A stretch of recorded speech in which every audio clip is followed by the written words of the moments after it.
Eu, em primeiro lugar, gostaria de agradecer o convite que foi endereçado pelo Laís e, em particular, pelo professor Ricardo Valentim, pelo convite, para que nos juntássemos a vós nesta missão. É, digamos, com grande prazer que estou aqui entre vós, temos sido muito bem acolhidos, as pessoas são fantásticas e só tenho, digamos, de agradecer o convite e a oportunidade de estar entre vós. Ora bem, antes de começar com a minha preleção, ou quer que seja, gostaria de lembrar duas coisas. E pegando, digamos, nos comentários que o Jorge, o meu colega Jorge, disse sobre algumas das vossas perguntas. É que nós não podemos ver os dados como sendo, digamos, coisas abstratas e, digamos, dados quer do ponto de vista de entradas e saídas. Normalmente, quando nós construímos modelos, é importante perceber o problema, porque senão não temos capacidade de interpretar os dados. E esse é o primeiro, digamos, cuidado e recomendação para nós não nos, digamos, desvincularmos do problema que estamos a tratar. A minha preleção vai ser basicamente orientada a duas áreas, Machine Learning e Deep Learning. Estive, digamos, a pensar como é que eu iria abordar o problema. Se era, digamos, alto nível, conceitos genéricos, provavelmente vocês ouviriam, muitos de vós, os conceitos, achariam muito bonitos, mas depois amanhã não conseguiam converter em algo que fosse útil para vós, sem, digamos, um grande trabalho ou um grande esforço adicional de obter a informação que está, de certa forma, subliminarmente incluída nos slides que foram apresentados e nos comentários e na aula. Então eu pensei, bem, vou assumir o risco de vos dar uma grande seca. A primeira parte, que é, digamos, relativa a estruturas clássicas, redes neuronais clássicas. Eu, quando falo em redes neuronais clássicas, falo, digamos, como oposição às Deep Learning, ou seja, Shallow Networks. E vou dar um mini curso de redes neuronais. Muito simples, mais focadas para aquilo que se diz em inglês Multilayer Perceptrons. Em português, há quem traduza por redes neuronais proativas multicamada. É uma grande palavra, mas basicamente é um encadeamento em cascata de camadas. Pronto, então vamos lá começar com esta parte. Antes de surgirem o Deep Learning, surgiram as redes neuronais clássicas. E a motivação, como o meu colega Jorge falou, era tentar emular, digamos, no início do desenvolvimento do grande da força motriz, era tentar igualar, digamos, ou emular o comportamento humano através de um não era digital twin, mas um maquínico, um irmão ou um gêmeo maquínico. E essa ideia foi bastante eloquentemente apresentada num filme da década de 80, o 2001 Odisseia no Espaço. Não sei se algum de vós viu esse filme. E o computador HAL, que tomou posse da nave e pronto. E começou a ter emoções e a exprimir emoções.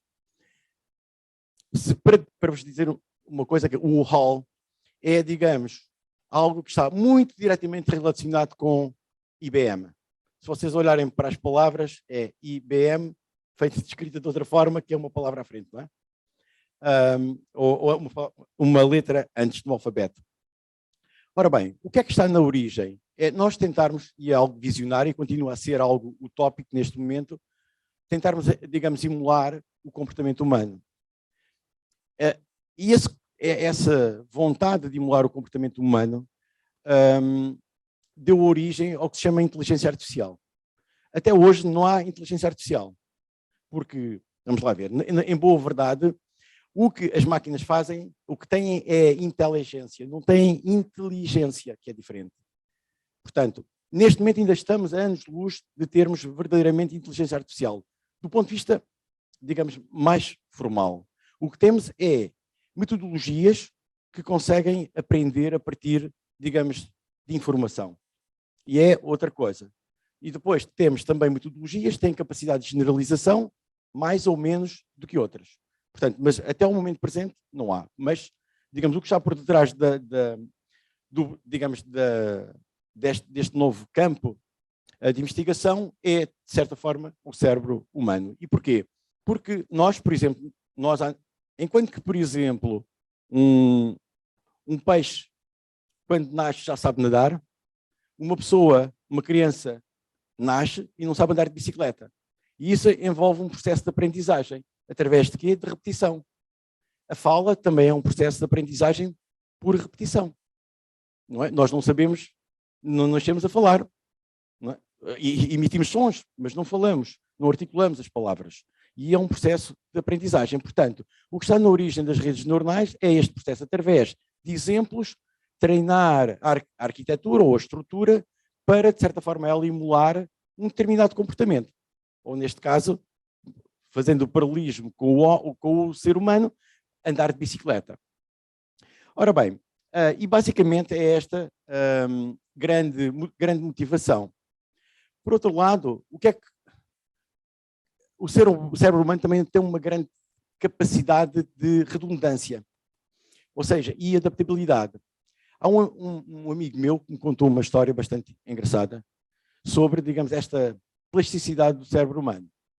Havia um senhor que tinha estado em França, imigrante em França durante quase toda a sua vida, deve ter imigrado aos 8 anos, regressou a Portugal aos 60 ou 70 e, entretanto, teve um AVC.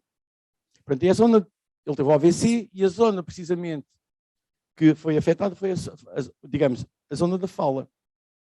Portanto, ele não era capaz de articular, de vocalizar, digamos, o seu pensamento. Bem, e ele andava na terapia da fala durante imenso tempo e, entretanto, entra, digamos, a terapeuta um dia entra na sala e diz bonjour. E ele começou a falar francês de forma bastante eloquente. Quer dizer, porquê? Porque ele aprendeu o idioma francês quando já era adulto e aquilo ficou numa outra zona do cérebro. Portanto, ele era capaz de falar francês perfeitamente e português nem uma palavrinha. Portanto, é esta capacidade de adaptabilidade do cérebro humano que também esteve, de certa forma, uma fonte inspiradora para, digamos, a emergência desta nova área da inteligência artificial.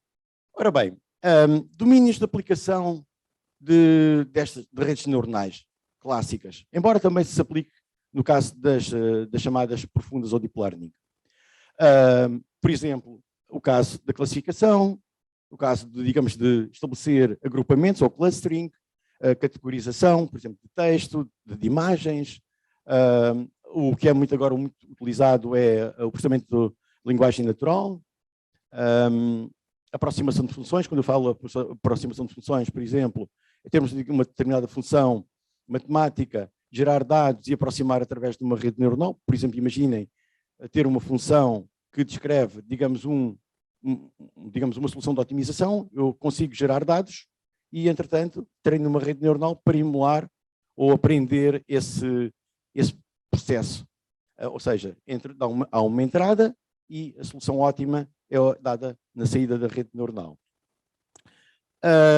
E, finalmente, uma das áreas que me é muito querida, foi, digamos, a minha área de formação de base, desde o mestrado até o doutoramento, que foi a questão dos sistemas de controlo. Portanto, é possível utilizar redes neuronais, não só para aprender, ou melhor, capturar a dinâmica interna dos sistemas, e sistemas podem ser sistemas económicos, sistemas físicos, sistemas biológicos, não é? E, digamos, a rede neuronal, através de dados, consegue, digamos, capturar essa dinâmica de sistemas.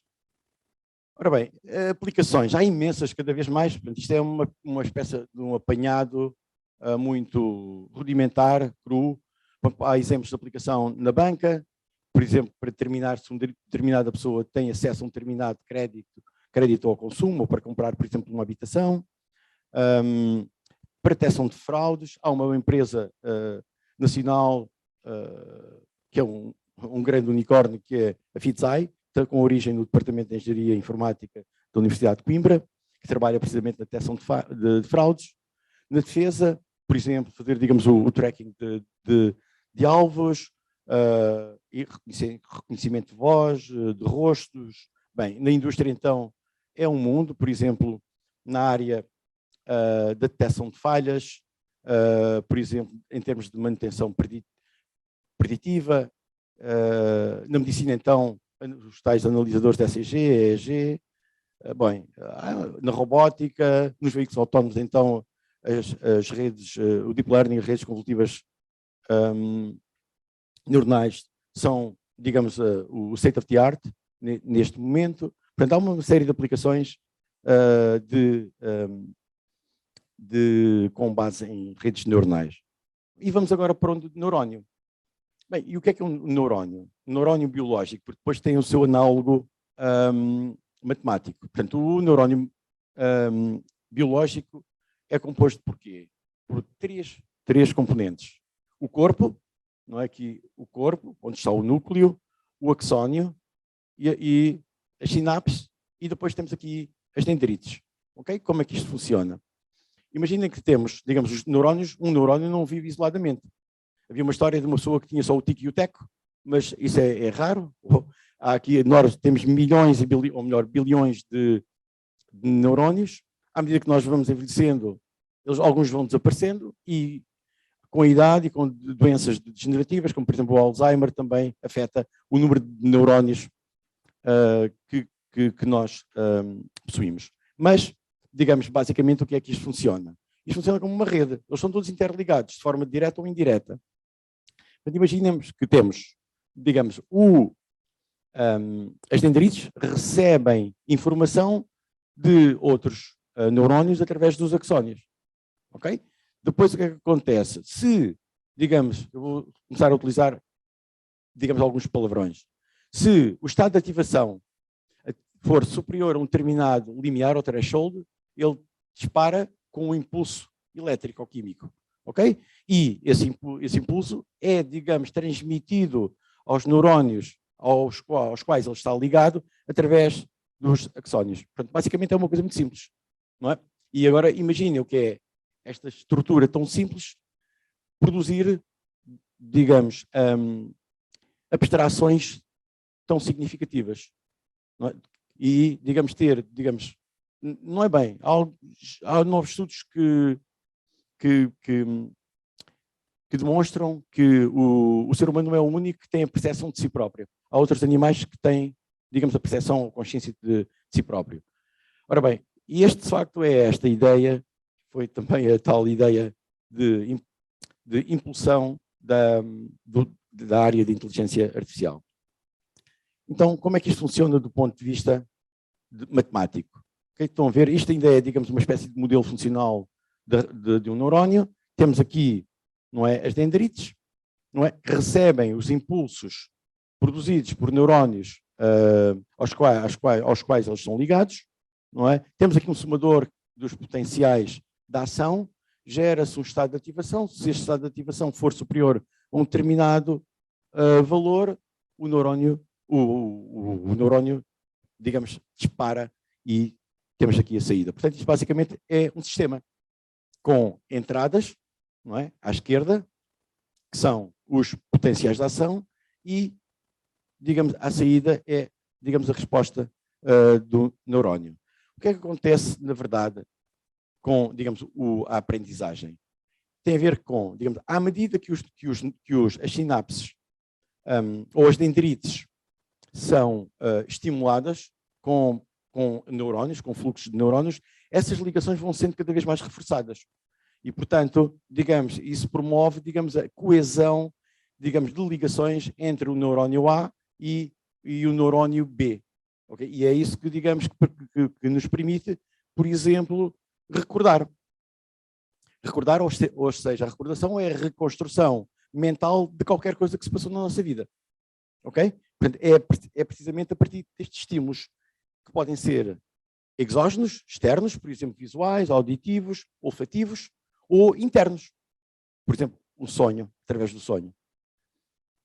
Ora bem, do ponto de vista matemático, então o que é que nós temos? Temos, então, o quê? Estes são os tais potenciais de ação, estes são os pesos das ligações sinápticas, esta é a tal polaridade, ou bias, em inglês, e, portanto, a saída vai ser o quê? Vai ser digamos, o valor do estado o estado de ativação, que é, digamos, processado por uma função.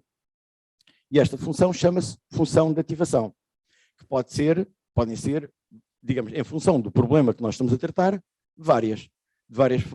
com várias, digamos, características. Algumas características, por exemplo, temos a bipolar, não é? Em que pode ser, se o estado de ativação for superior a 0, a saída será 1, se o estado de ativação for inferior a 0, será menos 1. Um caso, digamos, semelhante a este é o caso da binária, que é 0 ou 1. Pronto. Mas, em grande medida, as mais utilizadas são as do tipo sigmoidal, que era a sigmoide, a tangente hiperbólica e a logística. Depois temos outro tipo de redes, que são as RBF, que utilizam, digamos, funções de ativação gaussiana. Ora bem, um neurónio, isoladamente, imaginem que se cada um de nós tivesse um neurónio, não ia a lado nenhum, não é? Portanto, precisamos de mais neurónios, portanto, precisamos de mais camadas de neurónios, não é? Muitas camadas. E isto leva-nos ao conceito de multicamada. Ora bem, o conceito de multicamada, aparentemente, foi, digamos, um hype na década de 40, mas foi uma grande desilusão, porque havia o problema de nós produzíamos redes multicamada, mas não tínhamos capacidade de as treinar. Não havia algoritmos, não havia uma metodologia que permitisse o ajuste dos pesos e das polaridades. Portanto, são os pesos, faltam aqui as polaridades. Mas esse foi um grande problema. Houve um senhor que fez um doutoramento nesta área, que se chamava Rosenblatt, que propôs um algoritmo, que se chamava o algoritmo da retropropagação. Eu não me recordo se terá sido no início de 80, ou do século passado, ou 70 e tal. Quando? Não, isso foi o Paul Verbos. Acho que sim, não estou confundido. Mas 84, para aí. Ora bem, o problema todo é que na altura não havia internet, não havia bases bibliométricas ou bibliográficas, não havia nada. E ele fez o trabalho, fez nos Estados Unidos, inclusivamente, mas ficou com ele, porque ele não teve, digamos, expressão em termos de divulgação. E ele precisamente tratava o problema do treino de redes multicamada. Bom, entretanto, houve um senhor que publicou um livro e o Platt, que, digamos, destruiu completamente toda a ilusão que as redes neuronais e os sistemas inteligentes ou a inteligência artificial podia potenciar. Que era, digamos, um tratamento, era impossível, digamos, reproduzir o XOR, o não OR. 43?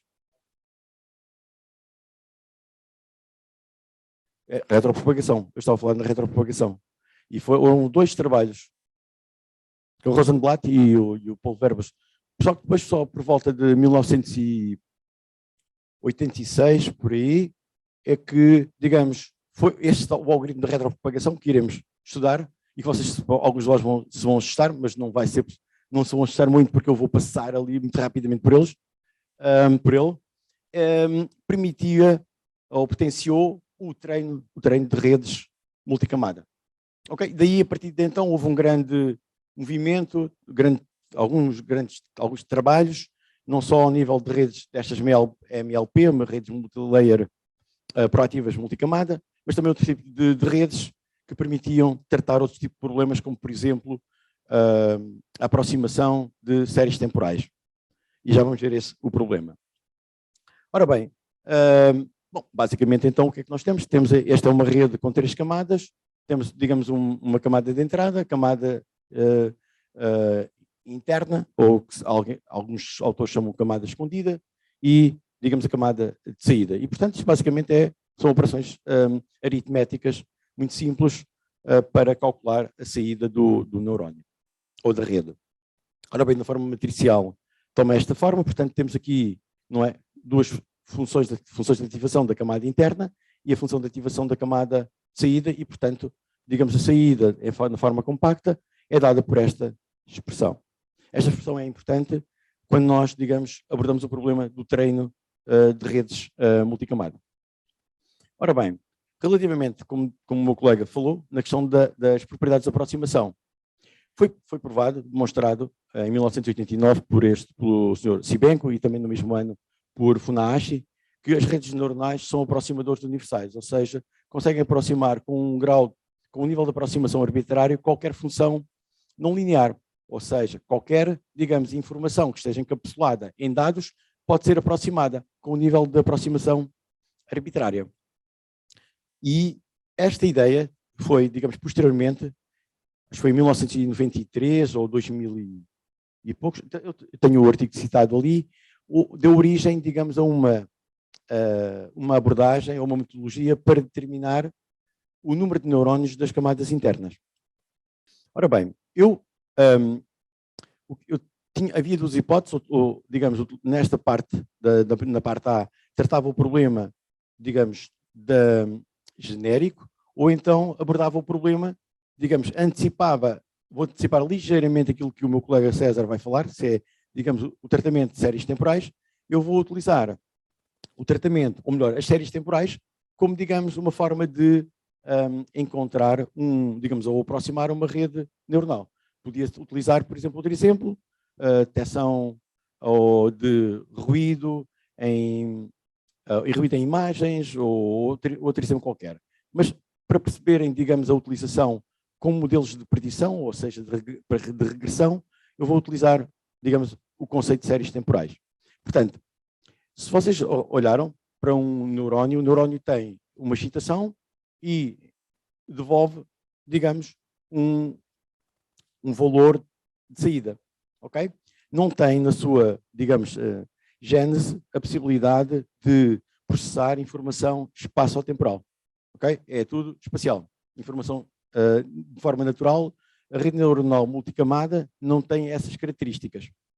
E então a ideia é como é que nós vamos conseguir introduzir essa informação, ou melhor, adaptar a rede neuronal para, digamos, tratar informação que, para além de ser, digamos, espacial, também ter informação temporal. Ora bem, a ideia que foi proposta foi, digamos, recorrer ao conceito de regressor, que vai ser também, digamos, abordado pelo meu colega César Teixeira. O que é um regressor? Um regressor contempla, digamos, informação desde o instante atual até o instante passado, numa janela, num horizonte temporal finito, informação. Por exemplo, imaginem, vocês têm aqui, por exemplo, um sistema que tem excitação, por exemplo, o neurónio é excitado e tem, digamos, uma saída, não é? E íamos buscar informação, o que é que se tinha passado em instantes anteriores, ok? Fornecíamos à rede de forma estática e ela ia devolver uma saída. Portanto, temos então um modelo de predição. Precisamos depois, de certa forma, treinar, digamos, ou ajustar os pesos e as polaridades da rede. Ora bem, do ponto de vista, digamos, da arquitetura, em termos, digamos, modelo funcional, é isto.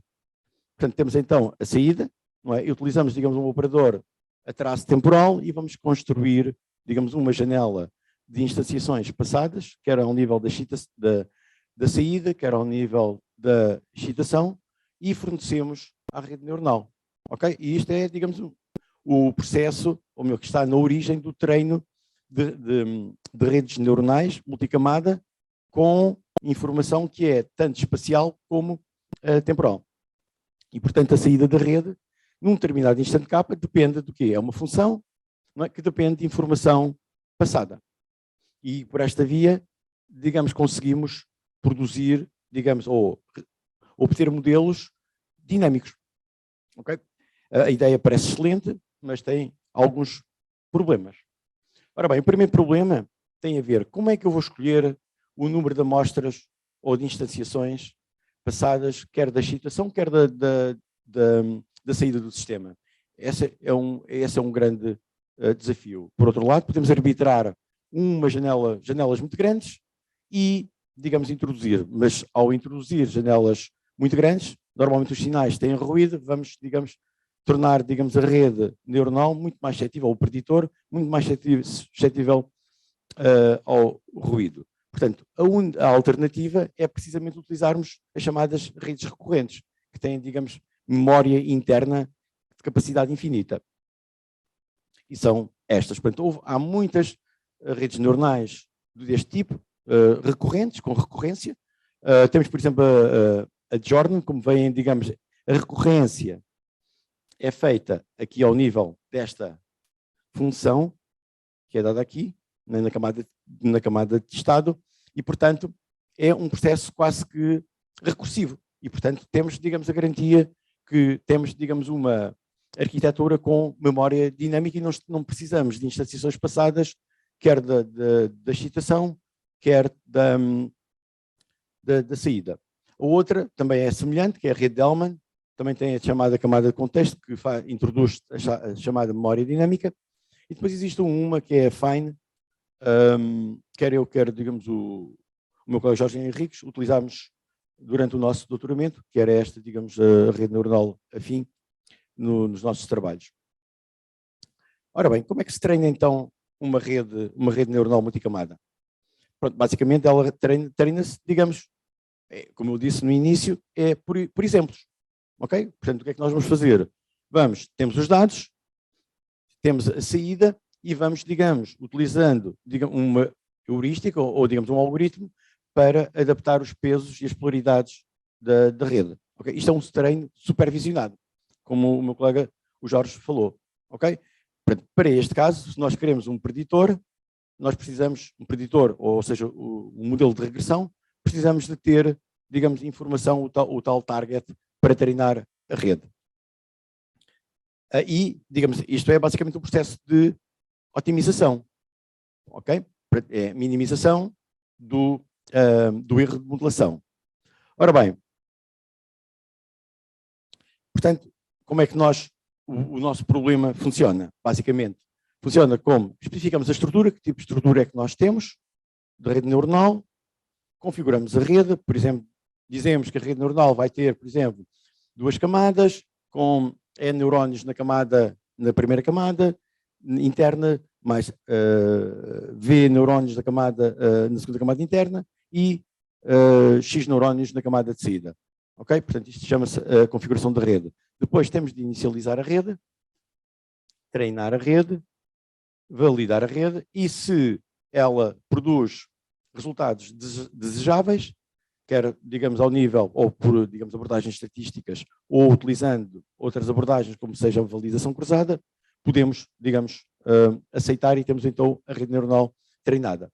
Ok? Funciona assim, esta etapa. Ora bem, qual é o problema da especificação dos neurónios da camada interna? É que existe o que se chama um compromisso, um dilema entre, digamos, complexidade e generalização.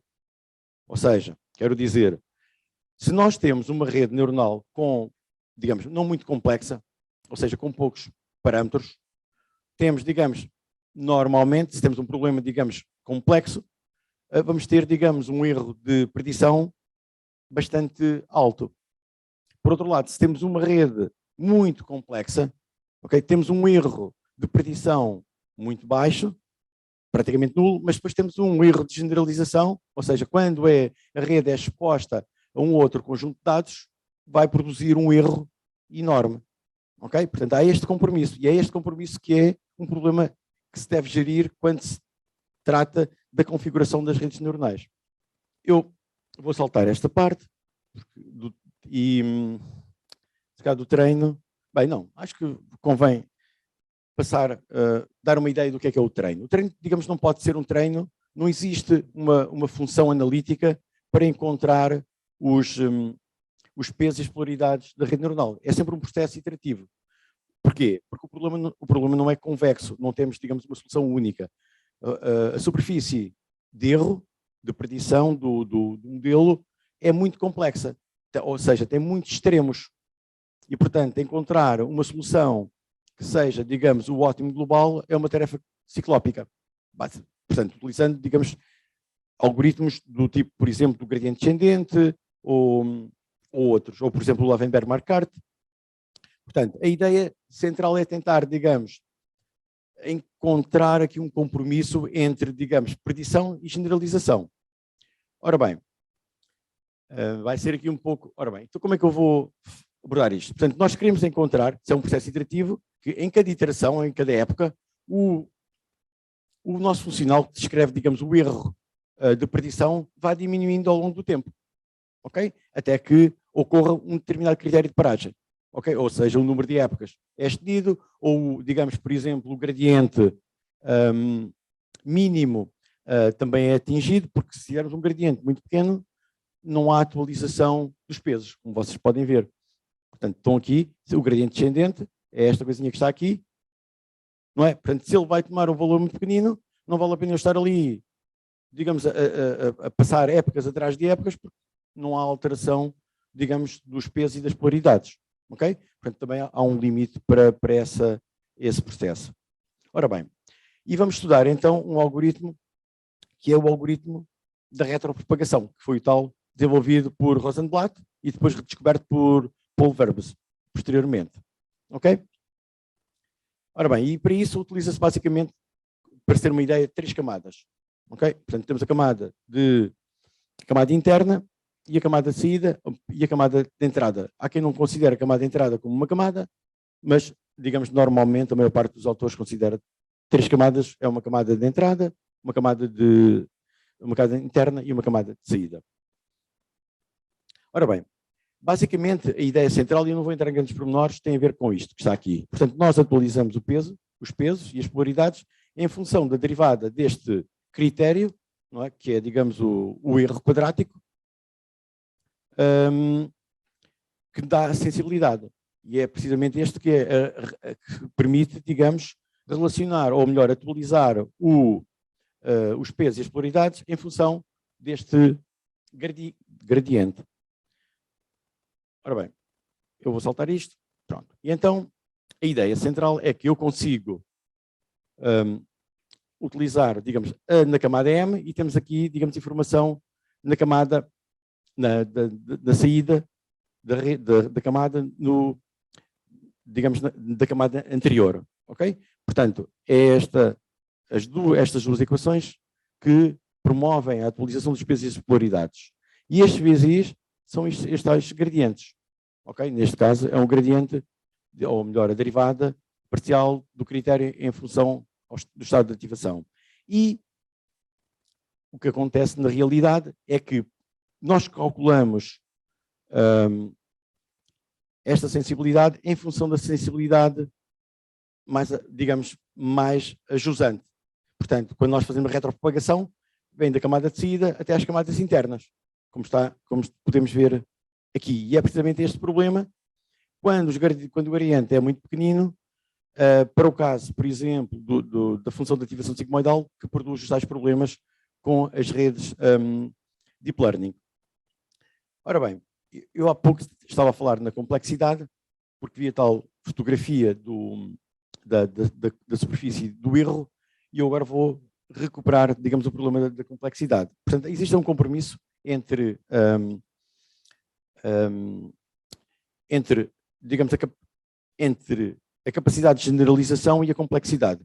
Okay? Como é que nós gerimos isto? Porquê? Porque não nos interessa ter uma rede, digamos, demasiado especializada, o chamado, digamos, sobreajuste ou overfitting, porque depois a capacidade dela, digamos, o seu desempenho com informação ou dados que não foram utilizados para o treino, digamos, pode produzir resultados, digamos, indesejados. Para termos uma ideia, imaginem, por exemplo, que eu tenho uma sinusoide e introduzo ruído. Okay? E agora quero utilizar estes pontos de mais para aproximar um polinómio. Okay? E vou aumentando a ordem do polinómio. Okay? Por exemplo, um polinómio de grau 2, de segunda ordem, temos esta curva que está aqui, a azul. Estão a ver? Digamos, a capacidade de predição é muito má, de aproximação. Para 10, para um polinómio de ordem 10, já estamos a ver que ela, digamos, apesar de não ser perfeita, isto é, ela não passa exatamente nos pontinhos, mas segue a tendência do sinal que foi utilizado para treino. E depois estamos aqui para um grau 20. Como vocês veem, ela é praticamente, está em cima dos pontinhos, dos mais, mas para valores fora deles, dá valores perfeitamente horríveis. Ok? E isto é, digamos, um exemplo da sobreespecialização. Ok? Portanto, é este compromisso que nós temos de gerir quando treinamos redes neuronais. Ok? Portanto, existe um compromisso em termos dizem capacidade ou, digamos, complexidade, em que para baixo, para a esquerda, temos underfitting, isto é, subajuste, para o lado, à medida que a complexidade aumenta, vamos ter sobreajuste, ou seja, overfitting. Como é que nós podemos prevenir isto? A primeira técnica, a técnica mais idiota, é, digamos, treinamos e ao fim de algum tempo paramos. Paragem abrupta. Pronto, está como está. Não é perfeita, mas está como está. Okay. A segunda é introduzir um elemento de regularização, que é pesar os pesos, o valor dos pesos da rede. Pesos e polaridades. Okay? Depois temos as estruturas construtivas, ou partimos de uma estrutura base muito elementar e vamos aumentando progressivamente a estrutura até atingir, digamos, uma estrutura ou uma complexidade ótima. E depois temos o inverso, partimos de uma solução muito complexa e vamos fazendo o pruning, isto é, vamos reduzindo o número de neurónios. Outra hipótese, há duas, é, digamos, utilizar validação cruzada, que é, eu vou, digamos, treino de redes e depois vou calcular o valor da métrica, de uma métrica, por exemplo, o somatório do erro quadrático, utilizando, digamos, um conjunto de validação. Ok? E o que é que se verifica? À medida que a complexidade, a partir de uma complexidade muito baixa, à medida que a complexidade aumenta, o erro de generalização diminui, a partir de um determinado momento, vemos aumentar o erro de generalização. O que é que significa? A partir deste ponto para cá, estamos aqui na fase de sobreajuste, overfitting. Para trás é o underfitting. Esta é uma das técnicas também que se utiliza para treinar, ou melhor, para gerir a complexidade das redes neuronais. Ora bem, depois existe uma coisa que é mais complexa, que é com base em teoremas, que em função do nível de aproximação e das entradas, nós definimos, digamos, o número de neurónios de cada uma das camadas. Ok?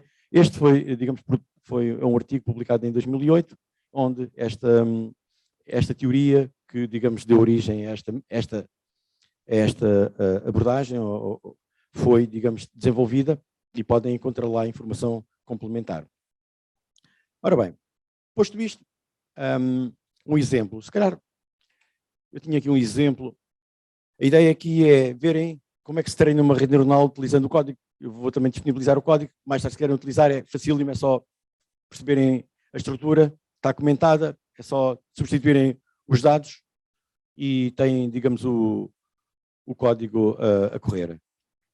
Vou explicar o código, porque o código não é apenas chamar a função, porque eu utilizo o chamado validação cruzada para gerir a complexidade da rede. Quando chegarmos ao Deep Learning, eu vou acelerar. Ok, portanto, basicamente, o que é que eu tenho? Eu tenho aqui os dados da pressão arterial, foram fornecidos pelo meu colega Jorge Henriques, num dia em que ele estava extremamente calmo, esteve a fazer uma medição de 600 amostras e como vocês vão ver, estava muito calmo. Portanto, basicamente, o que é isto? Eu defino, digamos, o dataset, não é qual o dataset, defino, digamos, o número de amostras e depois há aqui uma particularidade que é, eu vou simular, vamos lá ver, tenho uma rede que vou dizer, por exemplo, um conjunto de redes, por exemplo, de um neurónio até 10 neurónios, mas cada uma destas redes eu vou treinar N vezes, posso, digamos, parametrizar. Porquê? Porque como temos um processo que a inicialização é, digamos, arbitrária, e como, digamos, o processo é não convexo, eu não tenho a garantia que ao treinar uma vez eu obtenha a solução ótima. Portanto, eu vou treinar várias vezes. Se vocês quisessem pôr isto a correr uma noite, teriam seguramente melhores resultados do que vou ter agora. Então, o que é que eu fiz? Vou pôr menos neurónios, vamos ver, 10 neurónios, simulação 4 vezes e uma saída, porque é a nossa pressão arterial. Ok, portanto, basicamente isto é a estrutura, esta é a pressão arterial do Jorge Henriques, num dia em que ele estava extremamente calmo. E agora começamos a treinar a rede. Pronto, vai treinando, vocês vão ver aqui, começa-se a ver aqui o número de neurónios.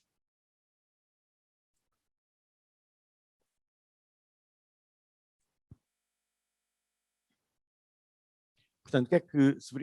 não foi grande coisa. Pois. Estão a ver o problema? Temos aqui o conjunto de validação, digamos as métricas, não deu nada de especial, acho que vou ter de aumentar aqui até 12, eu também não sei se tinha aqui 10. E vou pôr aqui, ok, vamos lá aqui. Não sei porque isto é tão estocástico que eu esta manhã estive a correr isto e correu, mas isto é a versão Bill Gates, quando se anda a apresentar alguma coisa está sempre a azar.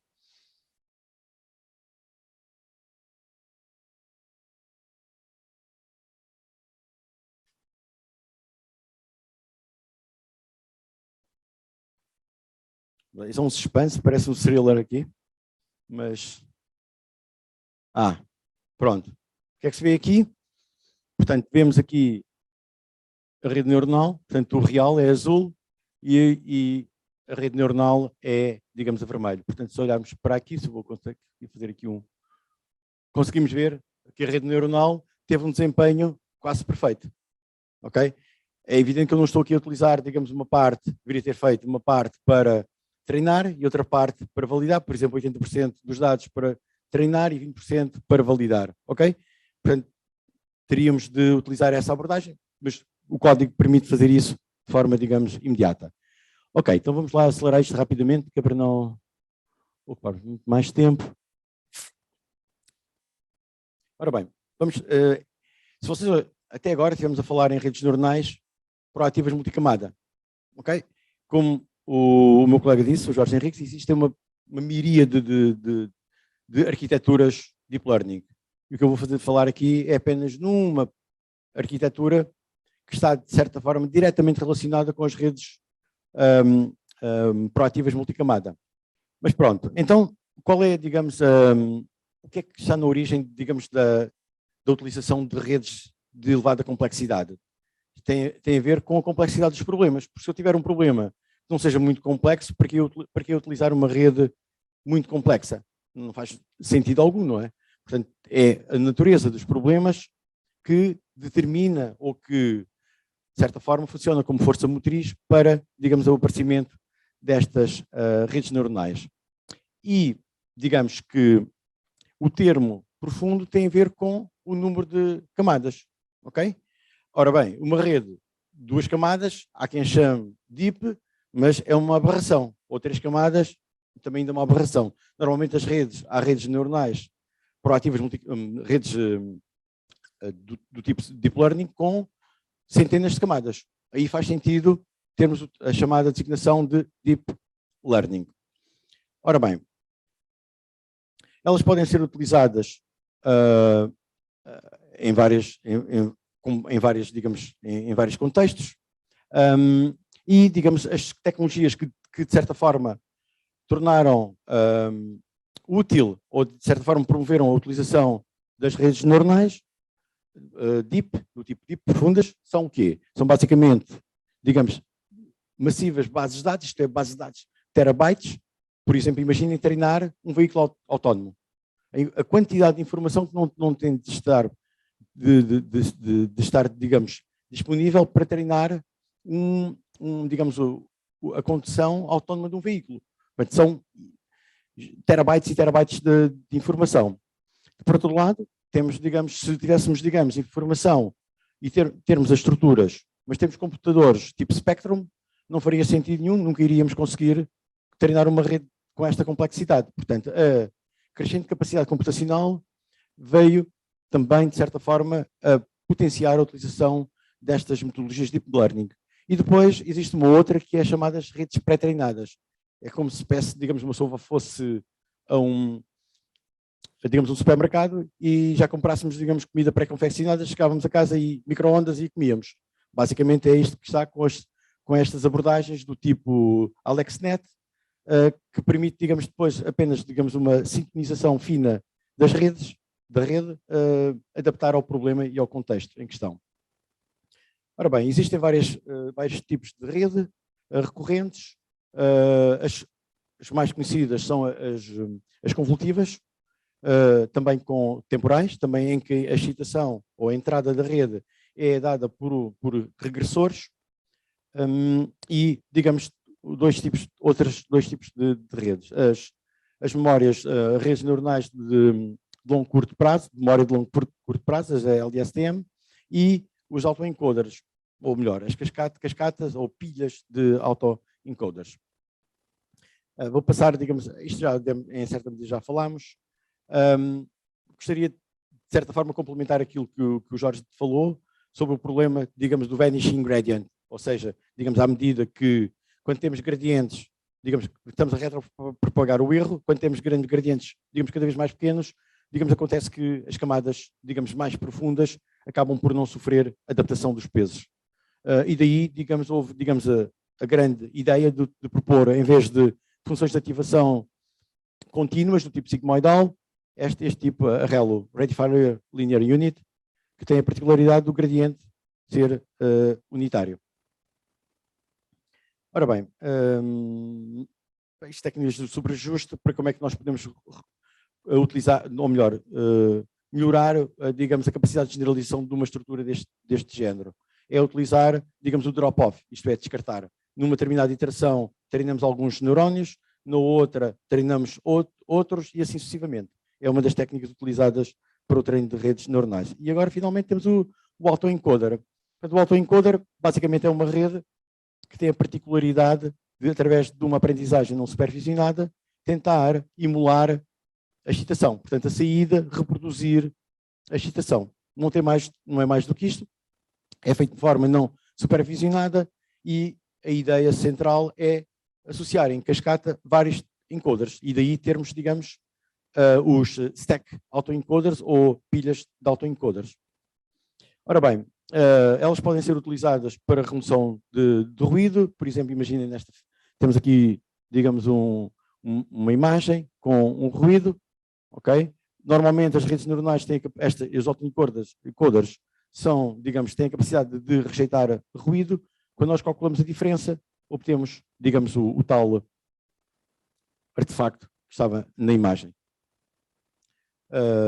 Digamos, esta ideia pode ser utilizada também para digamos, para detecção de outliers ou, por exemplo, para verificar se um determinado equipamento requer manutenção ou não em função da informação que se recolhe do sistema. As cascatas de autoencoders é, digamos, a associação em cascata de autoencoders. Portanto, o que é que nós fazemos? Numa primeira fase, digamos, treinamos o autoencoder para reproduzir a excitação, portanto, a entrada, não é? Normalmente temos, digamos, o encoder e o decoder, em que o código tem, digamos, uma dimensão menor e, portanto, pode ser utilizado também para compressão de informação. Porquê? Porque o que está aqui é, fundamentalmente, talvez a informação relevante para reconstruir, digamos, a informação. Ok? E esta é uma forma adicional para, digamos, redução de dimensão em dados multidimensionais. Porquê? Porque só fica, digamos, a informação que é, em teoria, relevante. Depois voltamos, digamos, a treinar, utilizamos no encoder seguinte, digamos, ou no autoencoder seguinte, o encoder digamos, do seu predecessor. Cá está. Não é? Este foi, digamos, o anterior, não é? É utilizado como entrada e assim sucessivamente. Ok? E depois descartamos as camadas de saída e agregamos de forma, digamos, compacta. Desta forma. Ok? Se nós utilizarmos, por exemplo, um autoencoder para classificação, nós, digamos, temos de ter uma forma de transformar a saída digamos, numa análoga de probabilidade. E daí, digamos, sem entrar em grandes pormenores, foi proposta uma nova função de ativação que é designada por softmax, que é, digamos, não é mais do que, digamos, a exponencial ponderada, a função exponencial ponderada. Portanto, este é um exemplo, temos aqui um cão e agora temos, digamos, treinamos digamos, o stack autoencoders, isto é a pilha de autoencoders, e depois, como vemos aqui, a partir, digamos, com base na softmax, digamos, vemos que a probabilidade de ser um cão é 75%, 77,5% e assim sucessivamente, e vemos, ok, a mais elevada, que tem mais a probabilidade maior é aquela que vai ser escolhida e vai ser identificada como o nosso animal de estimação. Ora bem, foi esta, digamos, a minha... Peço desculpa pela seca que vos prestei e pronto, eu agradeço a vossa atenção.